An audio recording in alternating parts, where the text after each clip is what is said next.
You're listening to the Action Mappers Podcast, a podcast for visionaries who think deeply, dream big, and need a visual path forward. I'm Tamar Stoltz, and I'm here to help structure your mental chaos so you can finally take aligned, confident action. In each episode, I sit down with incredible guests who share their insights, tips, and tricks so that together we can go from overthinking to aligned action mapping. It's time to get clarity, take action, and become unstoppable. Hello, everyone. Welcome back to another awesome episode of the Action Mappers Podcast. I'm super excited to be here. I'm a little disappointed because my camera is in the process of getting fixed, so I'm using my built-in studio display camera, which will capture it perfectly fine. But anyways, today I'm so super excited to bring on a really special guest, one that I met through a mutual friend, and the minute that I met him, I was just like blown away by not only his experience as a retired Air Force colonel of now 25 years, a public speaker, now an author of a new book coming out, which we're going to hear all about today, but just as a person and the way that his perspective and views on life.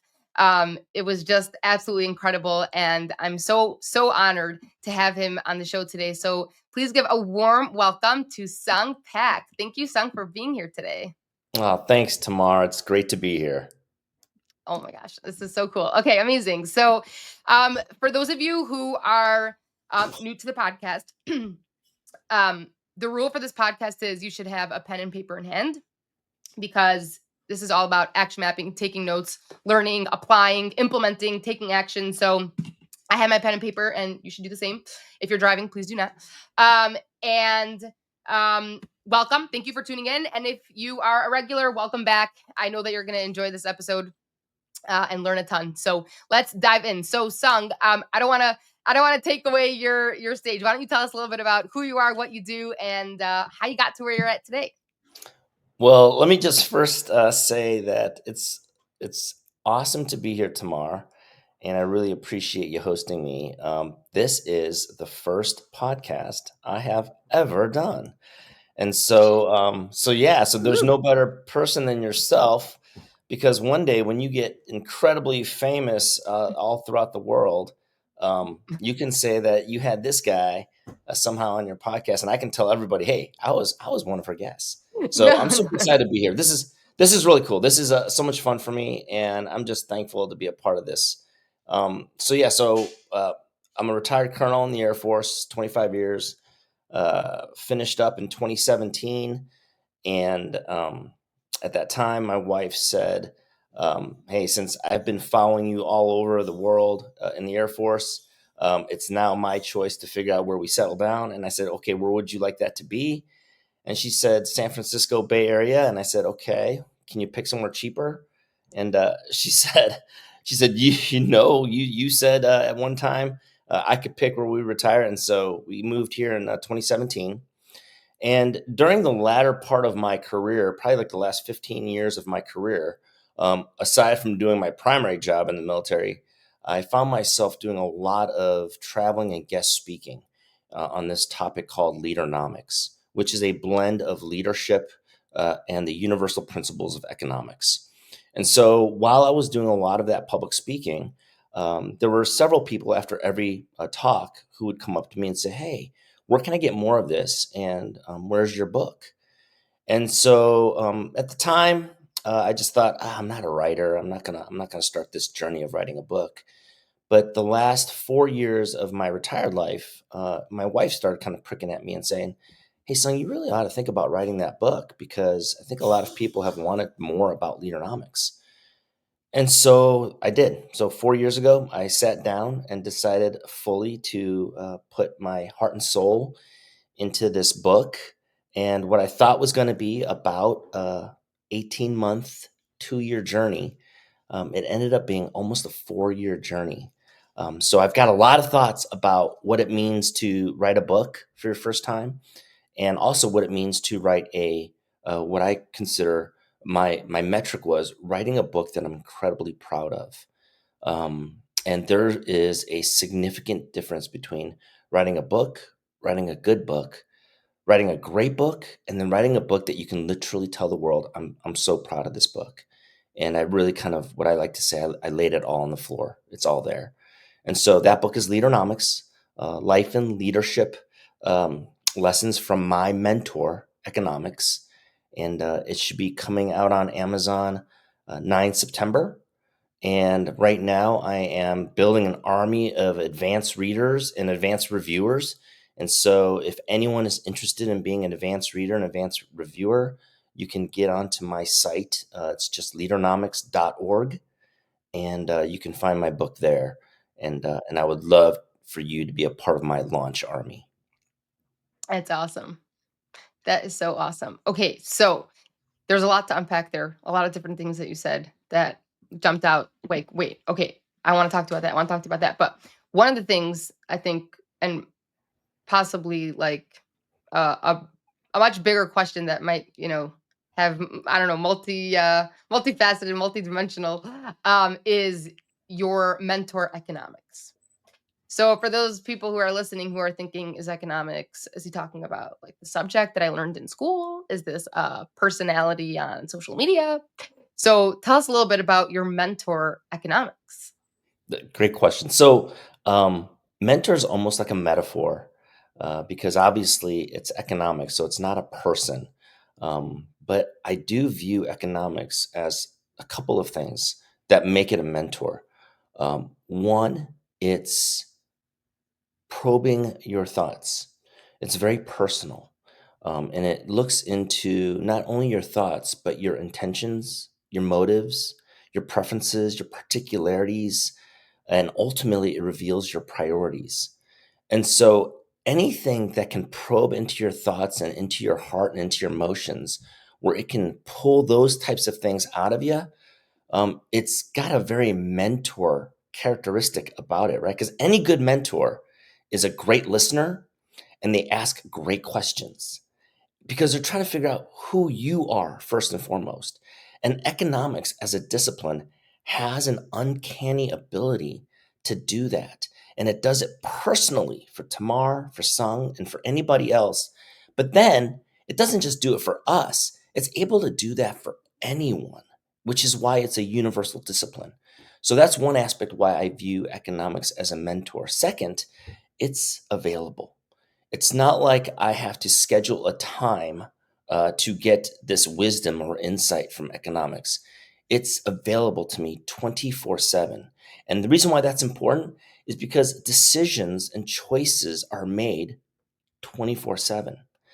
I don't have the luxury of trying to make some decisions and choices that are happening rapidly and say, well, I need to wait for my mentor to figure out how to go on this path.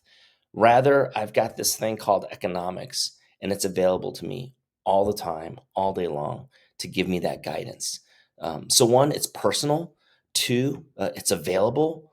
And then three, I think probably the thing that is really important in the area of leadership and in the area of decision making, because we so often talk about situational leadership and situational decision making. And so, in this aspect of situational, we have this often used term, hey, what's the leadership tool in your toolbox? And people will go in there, and the thing about tools in your toolbox, it has an implication. It means that sometimes you can use certain tools and sometimes you can leave a bunch of tools in your bag and never use it. Econ is not a tool in your toolbox. Econ is the toolbox itself. And so if you're going to decide or do or choose or fix anything, you're going to bring the whole bag. And that's what econ is. It's a framework. And it's not just for a particular situation, for a particular person in a particular culture in a particular country. It's universal. So that's why I can say with the utmost confidence when someone says to me, how do you know Leadernomics is going to work for me? How do you know it's going to be fit and tailored to my situation? And I can say with utmost confidence, I'm 100% sure it will address your concern and it will answer your deepest needs and deepest issues and how to get you from point A to point Z. How do I know it? Because it's the tool bag itself. It's universal. It's got every tool that you may want organized and categorized within it so that if you bring it, you can get what you need. That's why I view it as kind of like the ultimate mentor. Um, yeah. Wow. It's so fascinating. It's so cool to hear you explain it in that way. And for those of you who are listening who are thinking, economics, wow, I haven't heard that word in a long time. Right? I mean, I know I took the course somewhere. Um, you know, so I'm curious, Sung, how did you, I guess, get into what was your first, I guess, experience with economics? I would assume if I had to guess, it was probably a class that you took in college, but I'm not gonna guess. I don't know. But I guess how did you like get introduced to the whole thing that and then eventually developed this, you know, I guess connection or like discovered this power within economics and then tied to leadership? Mm. I think like most things that capture us, um, they capture us. So it's not like I was looking for Econ to be my mentor. Econ introduced itself to me, what I like to kind of say it in many ways. And so I went to a place called the Air Force Academy. It's one of our three major military service academies between West Point Naval Academy and the Air Force Academy. But it's a relatively small school tucked away in Colorado Springs, Colorado. And unlike the vast majority of people, students that go to the Air Force Academy, who have wanted to go there since they were like 8 years old because they had a relative or a friend or a parent who was a pilot or who was in the military, that was not me. It was when I was looking into going to colleges, I had two goals in mind. I wanted to be uh, in a place that had great academics, and I wanted to hopefully continue pursuing. At the time, I was a gymnast, and so I wanted to continue pursuing gymnastics in college, right? And so going through the whole application process, unbeknownst to me, I had a coach who took one of my videos of gymnastics and sent it off to the three service academies because he thought that that might be a good fit for me. I don't know why. And sure enough, one of the service academies, the Air Force Academy, reached out and said, "Hey, we like the video. We like what he's doing. We're a pretty good school out here in Colorado. Why don't you come on out for a visit?"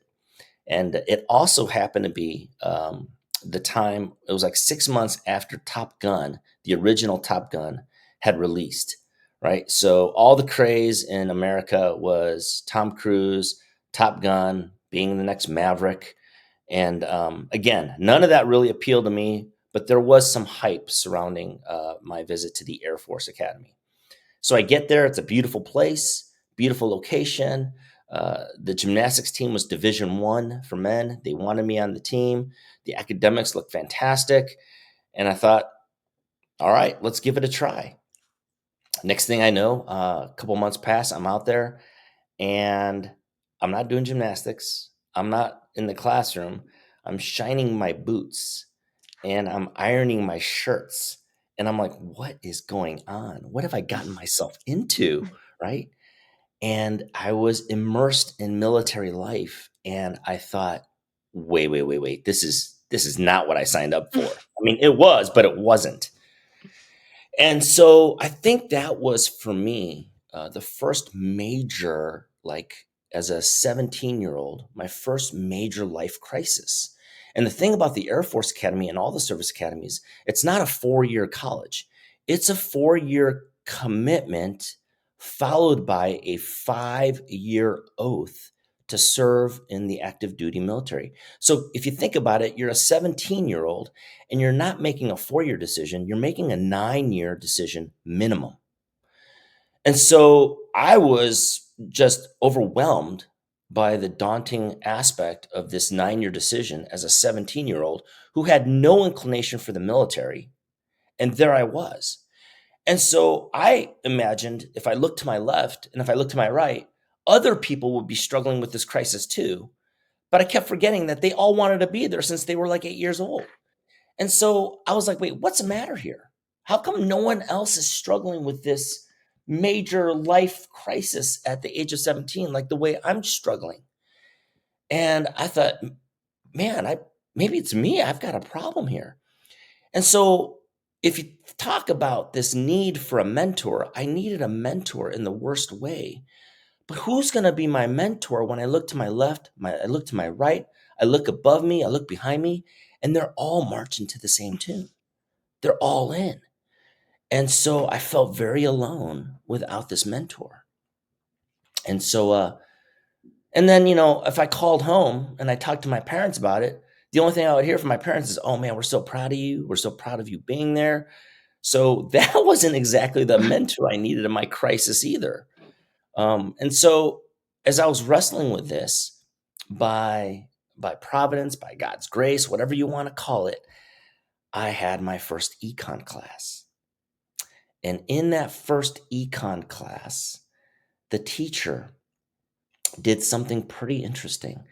The teacher was dancing in a kind of a funny, uh, odd way and just flowing his arms around and flowing his body around. And in the midst of his contortions, and I'm sitting here going, wait, we're at a military service academy. This guy's wearing a uniform. He's my professor, and he's on front on lesson one, dancing around. And then he just looks at the class and he says, "Hey, so which of you know what the purpose of econ is?" Exactly, right? And we're all, I mean, one thing was none of us were sleeping because he was quite entertaining, and no one would answer his question. And so then he goes up to the grease board and he starts doing the same thing on the grease board with a grease marker and drawing like this crazy roller coaster up on the grease board, and very similar to his chaotic dance. And then he says again, "What's the purpose of econ?" And we're all still wondering, like, we have no clue where he's going with this. And then finally he says to us, "Okay, well, fine. If you guys don't have an answer for what's the purpose of econ, how about this? I know that you all had calculus because calculus is a prerequisite to this class. So, what is the purpose of first derivative calculus?" Well, now in a classroom of all of us military tech geeks, we all raise our hand because we all know what the purpose of calculus is, first derivative calculus, and we say it's to find a point, right? It's to find a point on a curve, right? It's to find the slope at a point on a curve. And so he said, "Exactly." And we're like, "Okay, finding a point on a slope, finding the slope on a curve." And he says, "Exactly." And then he looks at us and he gives us his his what I should say, his final message. And he says to us, "This is the purpose, just like the purpose of calculus. This is the purpose of econ. It's to find a point, get the slope on a curve. Life is that curve. Life is chaotic. Life is confusing. Life is uncertain. It's up, it's down, it's all around, it's all over the place. And if you want to move forward in life, you got to focus at a point. Find the slope, which is your straight path forward." Woo! I got the chills. Wow. I had the chills. I was blown away. And I knew right then and there, standing before me was my mentor. And I wasn't talking about the crazy professor. It was this discipline called econ. And over the rest of the semester, lesson by lesson unfolded, principle by principle unfolded. And this relationship between this confused 17-year-old searching for an answer, searching for guidance about what to do about not just the next 4 years, but about the next 9 years.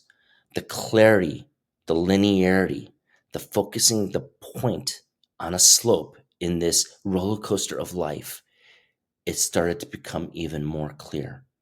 And that's when I realized I've got this mentor, and I've got this mentor for life. And from that point forward, it's been my mentor in decision making, in choices, in the confusion, and in the craziest aspects of life. I've had this linear friend to rely upon. Wow. I'm sure those of you listening are also just like blown away. I like there's not it's like one of those things you have to just let that sink in, you know? Not your typical first class for econ. You Not know, mine. no, and like I said, right, that's why it captured me. And that's why, like, you said it yourself, right? Like when you think about econ, it's almost forgettable, right? Like you remember like being in the class, but you're not quite sure when you were in that class and what you quite took away from it. And so to me, I thought this mentor, econ, I thought it resonated with everyone the way it resonated with me. And it took a couple years, right? Because fast forward, I was fortunate after I graduated from the academy. And then several years later, I was asked to come and teach. And so it was amazing how things came full circle. And so there I am now up front teaching uh, the students that I once was. And I was teaching with great passion because I loved it so much, but it was still confined to the textbook, right?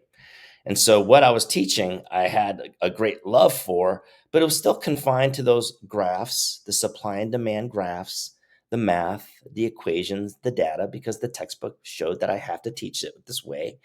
And sure enough, instead of an audience that is seeing the beauty of what I saw, they're hearing the blah, blah, blah, blah, blah of Econ 101, and half the class is falling asleep. And I thought, how can this be? This cannot be. Like, this is so important. This is so rich.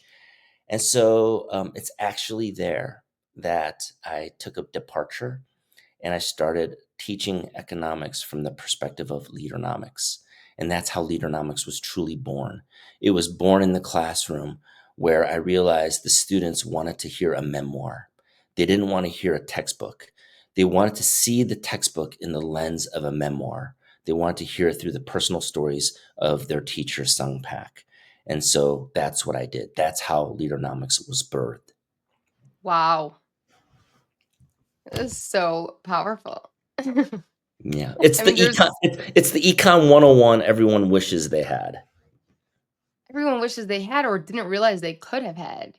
You True. know? I mean, it's I don't know. I feel like I mean, it's very admirable and definitely says something about you as a 17-year-old that you could walk into a class. I mean, if my professor was dancing on the first day, like I might have gotten up and danced with the professor and had fun. Like, this is great. I mean, I didn't realize I was signing up for a dance class.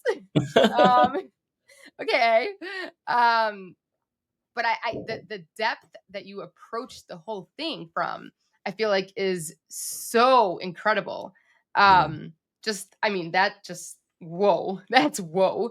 Um, but I think also just this idea of I don't know, like the ability to take something that's seemingly like a textbook and to bring it to life in such a powerful, um, like tangible way.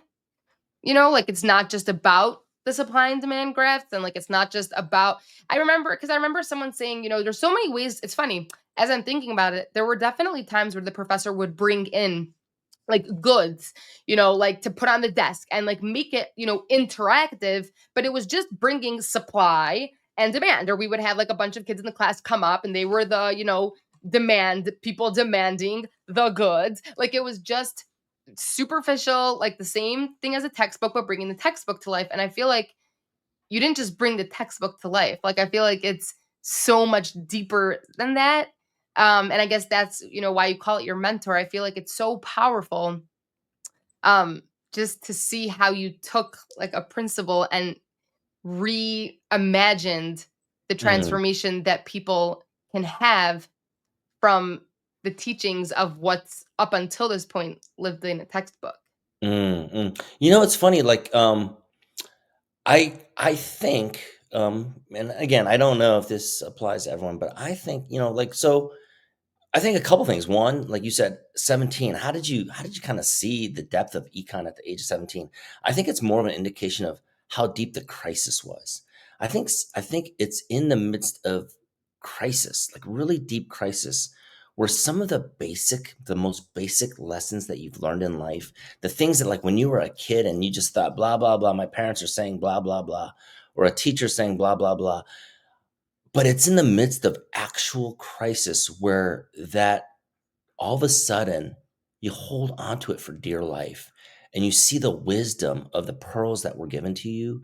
You see the wisdom of those golden nuggets that you kind of just went in one ear and out the other. You see like, oh man, now I see the wisdom of this, right? And I think for me, so part of it was a real crisis for me at 17. And it was really a part of that crisis was exacerbated by the fact that no one else seemed to be having that crisis. So it like really multiplied my crisis.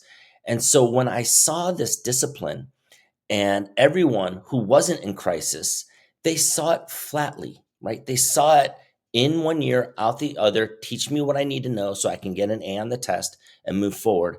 I saw it for the golden nugget that it was because it was addressing my crisis.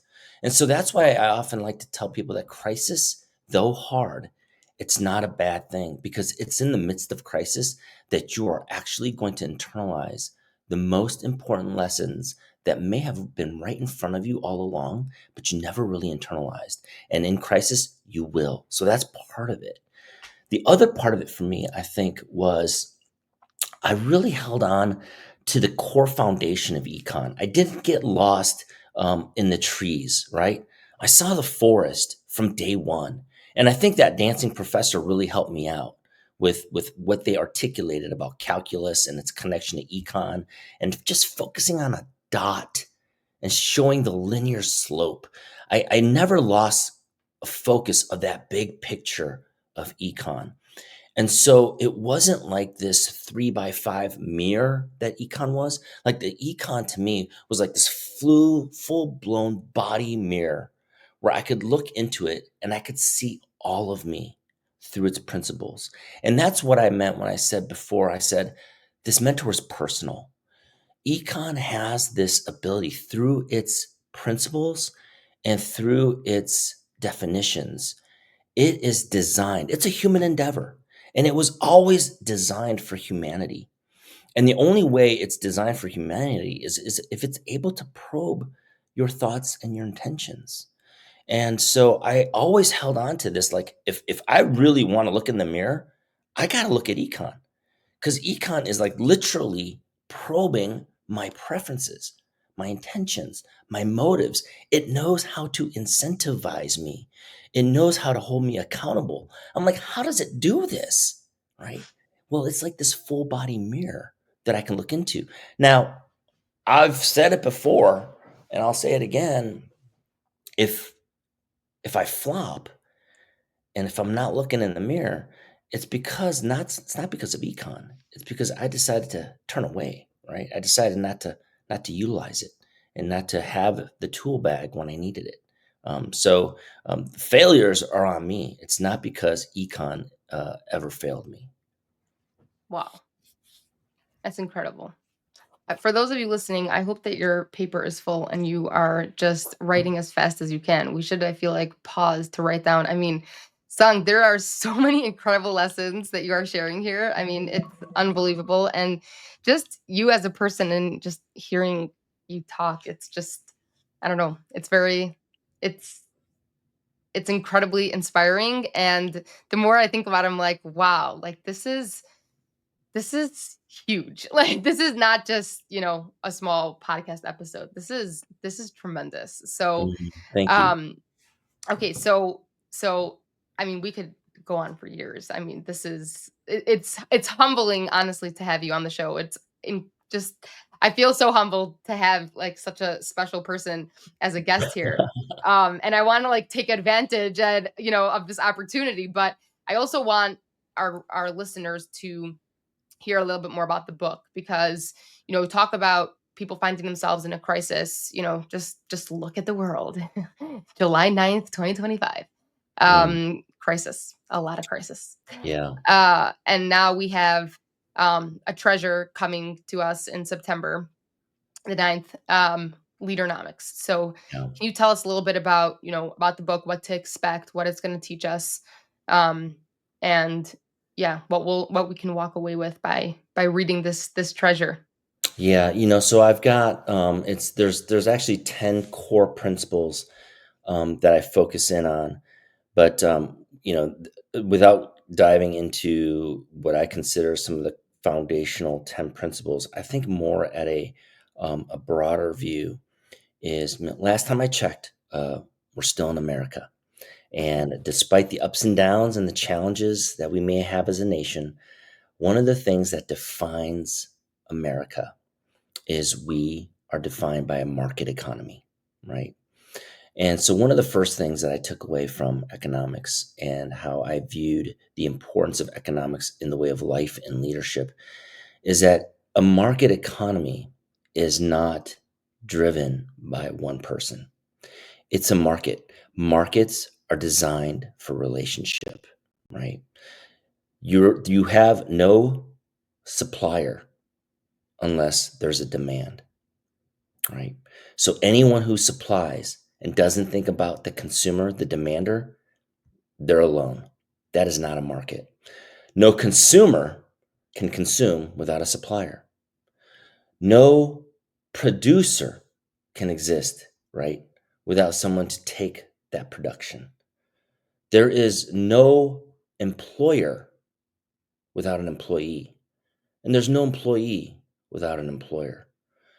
Everything about a market economy always goes back to this notion of interaction, exchange, cooperation, interdependence, right? It's a relationship. And so when you think about economics and its connection to leadership, leadership is a relationship, right? A leader is not a leader without followers, people who are willing to follow your lead. There is no such thing as leadership unless there's an influence of others, right? And so if you think about it, if you bring it down to a kind of a more of a microscopic look, leadership is a market relationship with followers. And so all of the principles that we see in a market economy or economics has application to every relationship in every social sphere. Whether that social sphere be at the workplace, whether it be for our country, whether it be in the workplace, whether it be in your family, that's a social sphere, whether it be with your friend circle, whether it be in your neighborhood, in every social sphere, there are relationships, interactions, cooperation, dependence, exchange going on. And economics, because it refers to the market, has something to say about those relationships. This book is pulling that out. It's reminding all of us that at the end of the day, great leadership isn't this sole focus, alone focus, inward focus. It's a part of that, but ultimately, it's an outward focus of relationship. Who am I interacting with as a leader? Who am I interacting with in the home, in the workplace, in the community? And how does my interaction create influence and lead to not what's better, but to what's best? That's what's happening in this book. It's guiding people on this journey, and it's a personal journey. Like I said, it's a memoir. It's a personal journey, and it's taking people through this relationship notion in the market and bringing them to a place of aloneness, maybe inwardness, maybe oneness, and showing them, that's not what it's about. It's about relationship. And what do you see and what do you value in the relationship?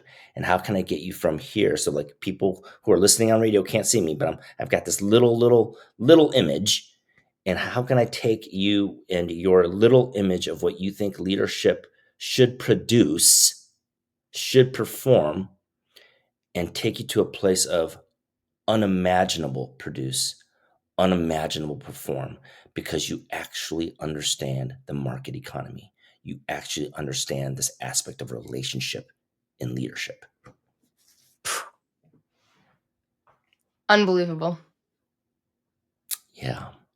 Yeah, Wow. and yeah, I mean, and I love it because I think, like I said, I've been speaking on it for 20 plus years, and Tamar, the best part, and I think any speaker will say this, the best part is when you're speaking to an audience, and I'm just an eye contact kind of person. I just, like eye contact means so much to me. And when I see people in the audience, when I first walk on stage, and I love a good walk up song because I need a good walk up song. And I walk out there, and right, everybody has their presupposition, and they're looking at this guy. They're like, he's a military guy, or he used to be in the military. Okay, so they've already got that stereotype. And then they're like, oh, he's going to talk about econ, the one subject I hated, right? And they're sitting back in their chair, and they've literally got this look in their face like, what are you possibly going to say that's going to possibly interest me for even 1 second? And somewhere in that first few minutes, I see them slouching to starting to sit up a little bit more straight. And then all of a sudden, they start leaning in. And then I'm like, oh, yeah, they're, Mm. and then their eyes get a little wider. And then you can see, literally, I can see in their eyes, they have this aha moment. And it's not just an aha moment, but it's like this enduring aha. Oh my gosh, what am I hearing? Mhm. This is what econ was about. This was what? How do I go back to my 101 class? Like, get me back there. And I will always have more than a handful come up to me afterwards and be like, um, I never heard this before. And I'll Mhm. say, did you have econ? I did. And you never heard if I heard it, I didn't get it because this is something different.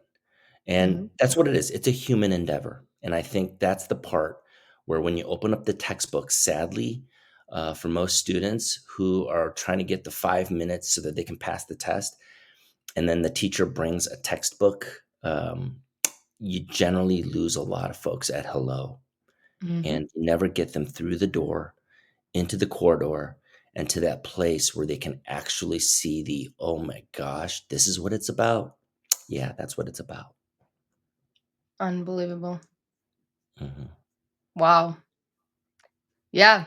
I mean, I think like everyone listening and watching, it's one of those things where you just have to let it sink in. Like, I mean, there's like nothing more to say. It's just it's whoa.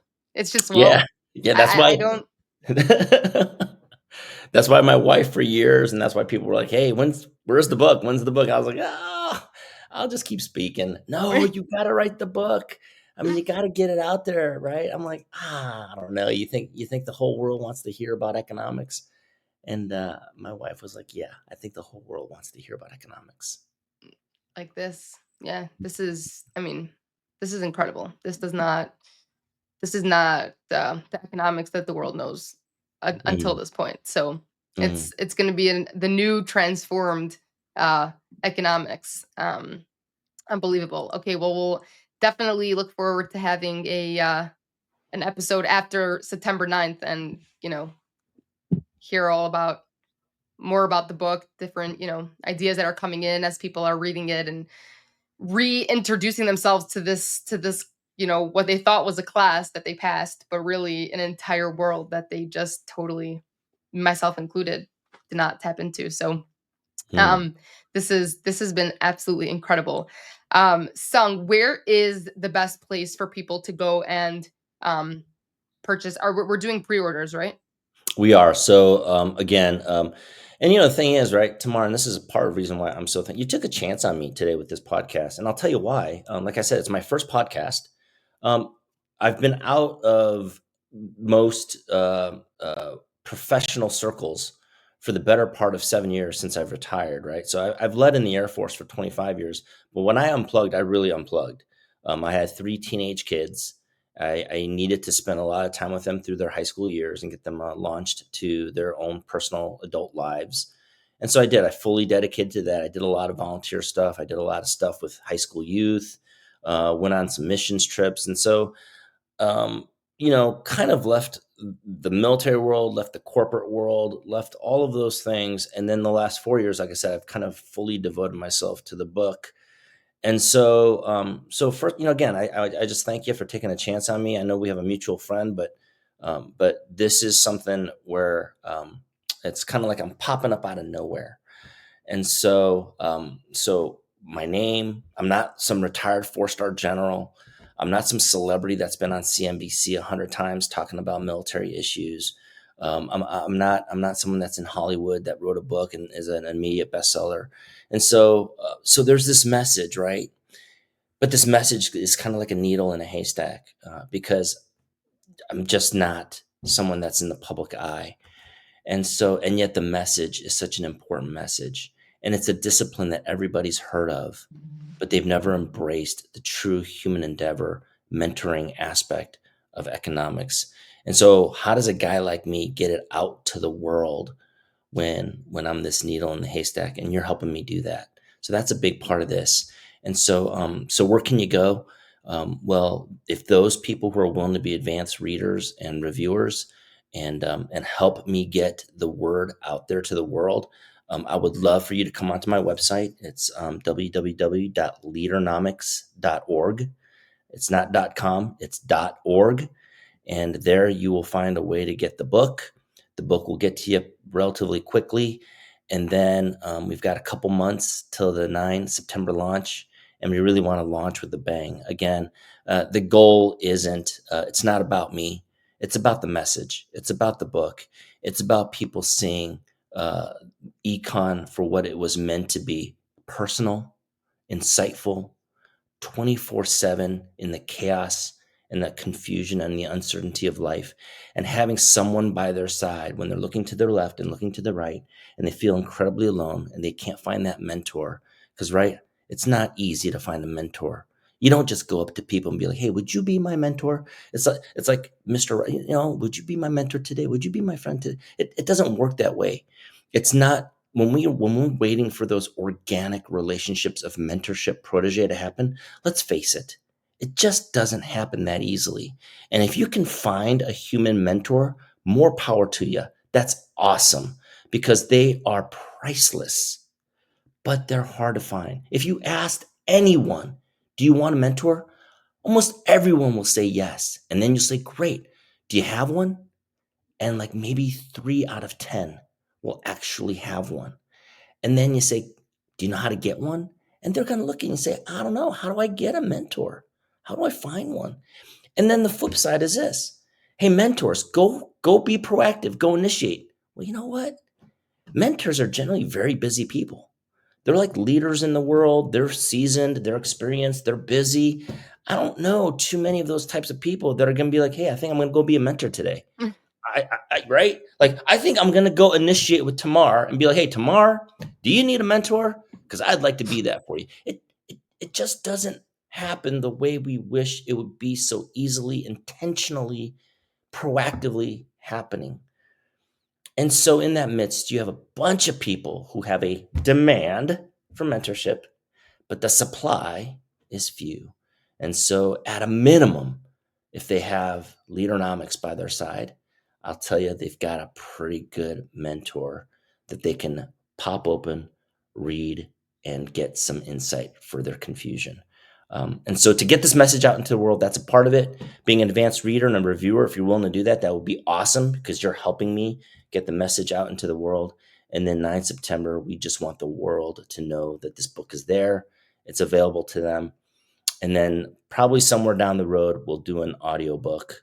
I'd love to come back on your show, tell you all about the audiobook because the audiobook will be me talking like me. That's awesome. And how Yeah. do people get in touch with you to tell you thank you for your service, thank you for coming on the podcast, tell you about the experience reading the book because they're going to order it? Where's the best place for them to find you? Well, number one, get on Action Mappers. Get on Action Mappers podcast. Get on there, comment, tell Tamar, hey, I really enjoyed this podcast with Seung Paik and I don't even remember what the guy's name was, but Leadernomics sounds pretty cool. Get on the podcast, make a comment, let Tamar know. Tamar will let me know. or get on my website, and you can leave comments on my website at leadernomics.org, or you can personally email me. And the thing about me is I just really like to keep it real. And so just email me at leadernomics@gmail.com. That is my professional email address, but it's also where I get a lot of personal emails. And I would be happy to engage with you at leadernomics@gmail.com. Or last but not least, you can also find me on LinkedIn. Um, LinkedIn, Seung Paik Leadernomics is my LinkedIn page. And so come on out there. And yeah, I love to DM. So I will DM you all day long. That's so awesome. Amazing. Wow. I really don't want to end, but it's I think that we have discussed so many things. I know that people's gears are turning and they're going to get their books, but really also just probably a little bit like Frozen. Just there's this like shock of a depth of a world that just is it's so true and it's so real and authentic that it's kind of like it's overwhelmingly amazing in Mm, in such a real and special way. So thanks, again, Mark. I want to thank you so much. It's totally my honor. I'm so humbled, really, to have No. you on the show. And we're gonna look back. I know you started the show saying that you're gonna look back. I'm gonna look back and say, no. Sung was his first podcast was on my show. So really, the honor is mine. This has been absolutely incredible, and I want to thank you again for taking the time to share your wisdom and your journey and really all the incredible lessons that we discussed today. I cannot wait to get my copy of the book and really just do the deep dive. But again, it's just been unbelievably special to have you on here. Thank you for taking your precious time to share it with us. And yeah, looking forward to hearing everyone else's reactions to Leadernomics. Thank you so much, Tamar. Thank you for what you do.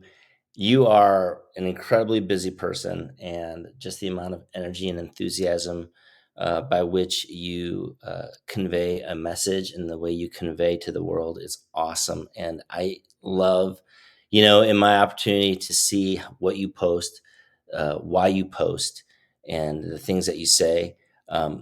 It's so refreshing to know that there is this, because I consider you young. Anyone younger than me is young. And just your passion for authenticity, for leadership, and then to convey your passion and your authenticity and your voice for leadership to the world. I just love it. I'm so proud to know you, and I'm proud to know that there's people like you in your generation that are doing what you're doing. And quite honestly, that's why this book matters. It's for all of you, because I think you guys are the next generation of people that are going to do incredible things for our country and for our world, and leading the right way, and leading from a perspective of knowing that it's about relationship, that it's not about just the bottom line numbers, but that if you want the unimaginable, if you want the priceless, you got to understand this, and you understand that. And that's why I really Thank, appreciate you and what you're doing. Thank thank you so you. much. Yeah. Thank you. That's really kind. I really appreciate it. Thank you. Thank you. Thank you, everyone, for tuning in and watching and listening. Please be sure to share this with all of your friends and order your book. And let me know in the comments below what was your favorite part of today's episode. Thanks, everyone. Have a great Thanks. day. Thanks, Sung. Bye. Thanks for tuning in to the Action Mappers podcast. If today's episode sparked an idea or gave you clarity, share it with a friend, and don't forget to subscribe so you never miss a map-worthy moment. Until next time, get clarity, take action, and stay unstoppable.